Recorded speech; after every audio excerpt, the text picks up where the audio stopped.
লেগে যায়। আবার এই 5টা প্রাণী যদি পৃথিবীর মধ্যে কোনো মানুষের জন্য দোয়া করে, আমার আল্লাহ সঙ্গে সঙ্গে কবুল করে নেয়। কারণ আমি নবী সুলাইমানকে সমস্ত প্রাণীর ভাষা, সমস্ত প্রাণীর কথাবার্তা বোঝার ক্ষমতা দিয়েছে আমার আল্লাহ। জোরে বলেন মারহাবা। লোকজন বলেন হুজুর তার মধ্যে কি কি প্রাণী? নবী সুলাইমান বললেন 1 নম্বরে হলো কবুতর। মারহাবা, আরো জোরে।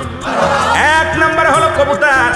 পৃথিবীর মধ্যে মানুষের চাইতে কবুতর আল্লাহর জিকির করে বেশি, যতক্ষণ পর্যন্ত কবুতর না ঘুমায়। 5টা প্রাণী শুনে নেন।